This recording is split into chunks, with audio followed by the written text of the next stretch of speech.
Hi, everyone, and welcome to Dream, Declare, Deliver, Learning to Feel segment, where we talk about the experience of our emotions and how emotions are great keys to understanding who we are, what we believe to be true, how we react in the world, and, basically the source, how we get to source in our own experience. One of the things that I'd like to discuss in this session is simply valence, positive and negative. When I first started doing emotional intelligence training, I ran into a lot of people whose basic categorization of emotions was good and bad, or not so good and not so bad. But the range and color and diversity of all their emotions were lumped into those two big categories: good and not good, good and bad, not so good, not so bad. But each time they experienced an emotion, the emotion wasn't named so much as it was given a valence and then tucked away as either a good thing or a bad thing just happened. And then, obviously, where do we want to spend our time? A lot of people, when they have a positive emotion, think that that's just a wonderful thing. It's just, it just happened to me. And so we kind of, I don't know if we dismiss it so much as we look at it as just a nice thing that happened, and with emphasis on the word happened.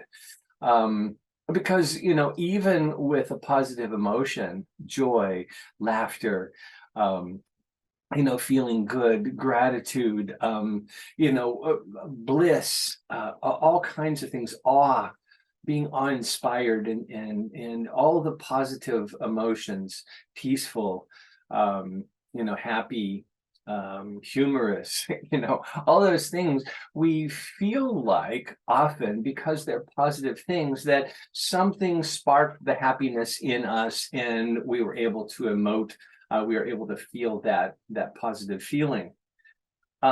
It's worse on the negative side, because often when we first try to analyze what our so-called negative feelings are, we want to look for what's the cause. And the cause 99 times out of 100 for most people is something out there. That thing happened. The politics that's, everywhere on our screens today, the violence, the mass shootings, all those things happen outside of us and happen to cause us negative, as we call them, negative emotions. I would like to contend in this session that there is no valence.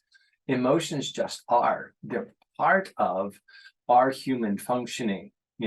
Your heartbeat is not good or bad. Your breathing is not good or bad. Oh, yes, we could evaluate it. We could say, oh, my heart is racing now, and that's not good. Or my blood pressure is up, and that's a bad thing. Or, I'm feeling calm and my pulse rate is mean 50 beats a minute, and just, sitting in that alpha state or something like that. But when we start labeling things as good and bad, they lose any ability to inform us. And what I mean by that is, if you think of something that just happened and you experience it as a bad thing, then you either have to be the saint in shining armor to take it on and counteract that bad thing, or you get the contagion all over you. You end up feeling bad because a bad thing happened out there, and there was nothing that you could do about it. But when we don't label things as good or bad, it becomes information for us. And what I've been talking about in the Learning to Feel segments here is that emotions provide information, valuable information, about what just happened and what we think about what just happened. So, as I've said, and I will say countless times, the function of the brain is to receive data in the form of electrical transmissions from our senses, to receive that information, process it by comparing it to what it already knows, what it has learned in its lifetime. No matter how old or young we are, it's been learning since our very beginning. And so it's been amassing these data banks, if you will, of resource information. So it gathers that information, it compares it with what it knows to be, some kind of information, and then based on what it understands that situation, or that those impulses and that information coming in to be, it projects into the very next moment, or a moment down the road, or 10 years from now. It just projects forward. Most of the time, for most of us, what it's doing is projecting into the next moment. It's really looking at, well, what does this mean for me right now? Although there are emotions that come from thoughts that are long-term projections, there are emotions that come from that comparison of, oh, here it comes again. That's just like the last time. That's just, the whole thing happening all over again. And we end up not being able to use the information very well if that projection is labeled with a positive or a negative. When we stop labeling things, judging things as positive and negative, as good and bad, on some dualistic scale, and believe me, even if it's good, not so good, a little bit less than good, shades of gray all the way down to, pure evil, or, this is bad stuff, there are gradients across that, but it's still in that multiple layers of gradients. It's still, there's an ultimate good and an ultimate bad. So, there's somewhere in the middle that our minds have set as, this is the flip point, on this side is all good and on that side is all bad. And it's a tendency that we have. It's something that we always do. We are always judging things. Our brain is always judging things. I want to separate me from my brain, my soul, my self from the thing that's happening inside me, inside my brain, inside my heart, inside my liver, inside my body, and so on. Because as the philosophers say, if in the sentence, I see myself as, there are two people speaking. There are two people involved in that. There's the I that is seeing, and then there's myself as, And so the myself as is what that brain is referring to. It's referring to that body of self-knowledge that we have amassed. Good, bad, strong, weak, whatever it is, it's a body of information that's based on our experiences, our results, the things that have happened as a result of doing this. And went down that road before, I turned left before, I fell into the manhole before, going left is not good, going whatever it is. We have that information based on our experiences and the results of those experiences. Right? The I that sees myself, I want to separate out, because that's the part of me that can think about this whole process. So when the I that sees myself as a fool, a jerk, not worthy, whatever those things are, or superior to other people, or a brainiac, or whatever the labels are, you can have any kind of label in there. But when the I that sees myself over here distances itself enough to have perspective, I can look over at that and say, is that who I want to be? Is that the being that I want to be? And if not, then what I need to do is look at the emotions to discern what are the thoughts and beliefs that are causing those emotions. As we've talked about before, the brain manufactures most of our emotions. Now there may be some that are automatic. We notice that babies naturally giggle, naturally find fun things to do with their toes and fingers, and exploring and all that kind of stuff.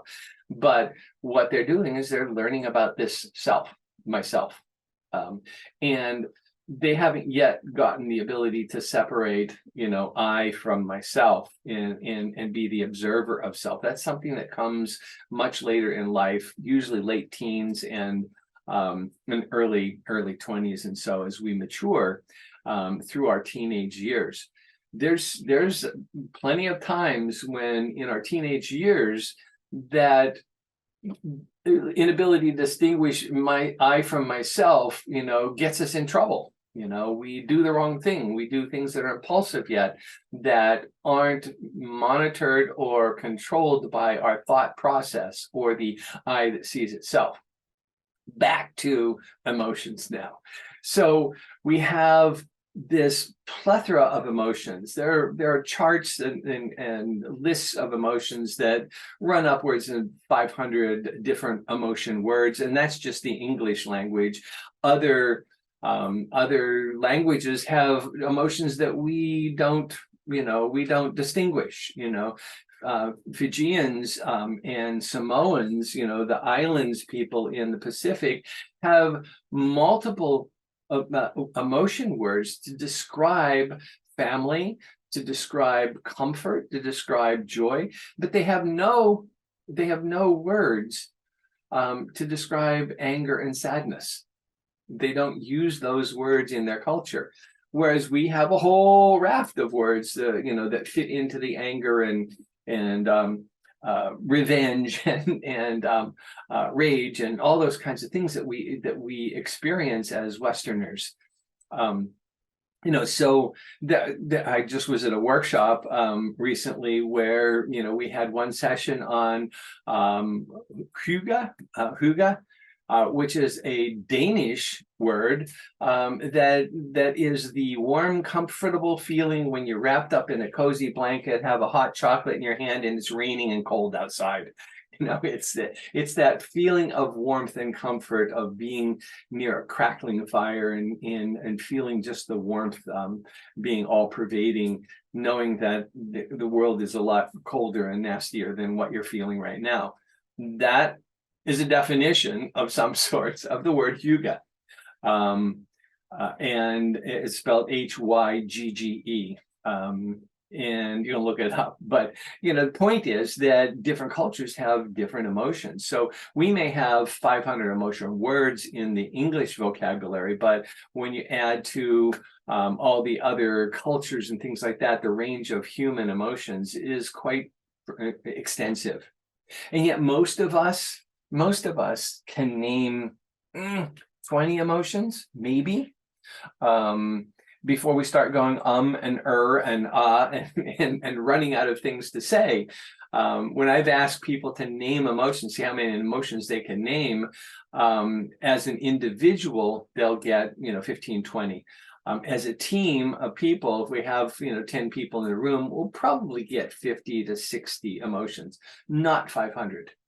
So what that means is that we've collapsed the range of our emotional experiences down into the manageable few that we can describe or name. So it's really important for us to be able to experience the emotion without a label of good or bad. Because what are you really saying when something's good or bad is the feeling that I have associated with the emotion I don't like. It's an opinion about the emotion experience, which I call the feeling. So I differentiate again. I'll say this multiple times during these programs. The differentiation between an emotion and a feeling is that the emotion is this complex array of things that are happening inside the mind and body, and the feeling is the experience, the somatic experience that you have on it.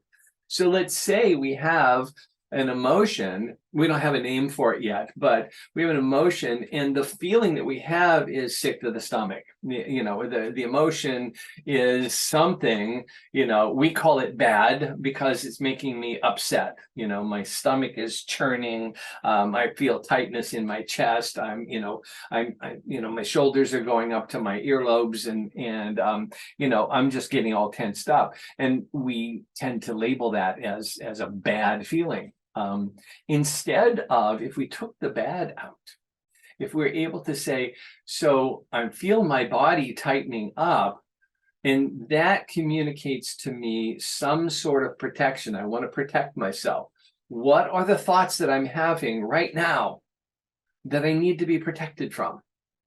Because my body's tightening up, it's doing that autonomic fight, flight, freeze kind of thing that is natural self-defense. It's a natural evolutionary process for our survival. Yes, yes, yes, all those things. But I get to look at, once I take the positive or negative out of it, I get to look at what is the thought right before that emotion. Whatever it is, I haven't named it yet, but I can think, what is causing me to want to protect myself? I can ask myself those questions. And then if I can ask a good question that says, what is it that I'm thinking about that's causing me to want to protect myself? Then I can go to the big power pack question, which is, what is the belief that comes from? Because it's the beliefs that are at the foundation of all of our emotions, all of the thoughts that produce our emotions. Those beliefs, the world is not a safe place, I'm not good enough, or whatever it is, I'm a pipsqueak and people are going to pick on me, this always happens, blah blah blah blah blah. You can identify those things for yourself, but the point is, you can't get there if you've just already slam dunked it and closed the door and said, this is a negative feeling or this is a positive feeling. I don't get to look at those things and what causes that. Now, why would it be important to do the same thing with positive, so-called positive emotions? If we take the valence off of that and just not label it as, oh, this is a really good thing, because what do we want to do with if it's a really good thing? We just want to sit and bask in it, right? Right. So when we have the ability to look at, I see myself, and look at what are the thoughts going on when I'm feeling happy, when I'm feeling elation, when I'm feeling love, when I'm feeling attraction, when I'm feeling awe, when I'm feeling inspired, when I have those kind of sensations in my body, I get to look at what are the emotion labels, what are the thoughts that cause those things? And what are the beliefs? Now, it's important for me to identify those beliefs that result in what we call positive emotions, love, joy, peace, gratitude, and so on. Why? Because that helps me identify who I say I am that is producing that kind of thing. And likewise, if we take the valence off of the negative things and we port back from the feeling to the emotion, to the thought, to the belief, we have the ability to look at, what does that say about myself? Now, I see myself is able to take action. The I is able to say, is that who I am? Is that who I want to be? There was a time in my life when I was in a really dark place. That's the only way I can describe it. I can't make years add up. I know I lived in 4 different places and the numbers don't add up with the number of years that I was in this terrible depression, and I really couldn't extract myself from the feeling until one day I was sitting in the dark in my office. I lived in my office because I couldn't afford rent and a place to live. So I rented a place that had a back end to the office behind a wall, and I pulled out a sleeping pad and a bag and slept in my office, and a functional homelessness, but I was sitting there in the darkness, and it suddenly occurred to me, this is not who I am. What I'm experiencing right now is not who I am. I, who sees myself, is seeing this beaten, sad, depressed, semi-suicidal, angry person. And the I said, I don't see that as who I am. That's something that's happening over here. What are the thoughts that I have? What are the beliefs that I have that are causing me to sit here in this dung heap of a Job kind of place, feeling sorry for myself, feeling sad, feeling lost. What are the thoughts that are causing me to result in those kinds of emotions and feeling states? And what are the beliefs behind that? And I was up most of that night, just detailing what are the beliefs that I have about myself that serve me, and what are the beliefs that I have about myself that do not serve who I say I am. And that day, I changed. That day, I started doing things that were, I see myself as, not the myself. I started changing my belief structures. And the result was I changed my job. I found the woman of my dreams, to whom I've been married for the last 32 years. I've just reinvented every part of me, my career, the way I interacted with everybody. I said, this is who I am, not this, and I got access to that because I had enough wisdom or enough knowledge about how emotions function that I was able to dig back to what the belief systems were that were causing my feelings, my emotions, and my feelings in that. So if I were to just say it's good and bad, this is getting worse, this is worse and worse and worse, I'm trapped inside the negativity of that. But when I don't label it as good or bad, this is, like, why am I feeling this way? Well, the thought I had was I had gotten divorced and I loved my children. And so the thought that was there that was causing this, feeling of sadness, this deep grief, was I love my children and I have just put myself in a place where I'm distanced from my children. That's not who I am.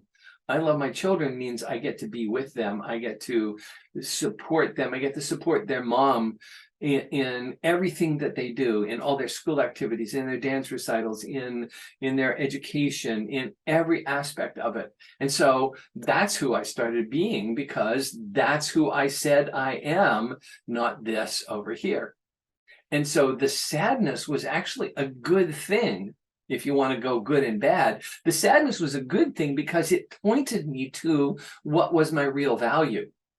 I was grieving because my real value was I love my children and I want to be with them and I want to support them and I want to be the best dad in divorce that the planet has ever seen. And I made up my mind that day to do that, and to show up with them, to support them, to go up, give their mom a night off, so that she could have a life of her own, and I'd take care of the kids, get them to bed, and all that kind of stuff, on and on and on. And I did that for years, and I think that was part of my salvation, was differentiating and not seeing it as a negative thing, but as a vector that pointed to what was really positive and what was helpful in deciding who I am. So, long and short of this little rant is that when we make our feelings and emotions good and bad, we, first off, whitewash any labels that we can have that would help us better understand what the thoughts and beliefs are that are antecedent to that emotion. So when we whitewash it, then we don't have access to that information. When we take away the label of good or bad, we can see that a negative, what we think is a negative emotion, what we think is a downward emotion, is actually maybe this, coming from a source that is extremely positive. We don't get that information if we just take it as positive or negative. We won't go looking for it, or we'll whitewash it, sweep it together with a whole bunch of other things that will pollute our understanding and kind of disallow our ability to get into digging into what the thoughts and beliefs are behind that. So taking off those labels and just seeing emotions as is. There are things that we do, just like your heartbeat is a thing that your heart does. Just like your lungs breathe in and out, that's a thing that they do. Our emotions are just things that human beings do. very complex things that lead to feelings in our body, that come from thoughts and beliefs in our mind and from our experience. But when we're able to look cleanly at them instead of labeling them, we're able to use emotions in a way that's extremely helpful for us in moving us forward, in getting the life that we want to live, in daring to to go where we really want to go, and take the risks that are associated with growth and development. So I hope that makes sense to you. The net of this whole presentation is no labels. Things aren't either good or bad. They just are. They're information that help us course correct throughout our day and throughout our life. Have a great time. And I hope to see you back on one of the next podcasts.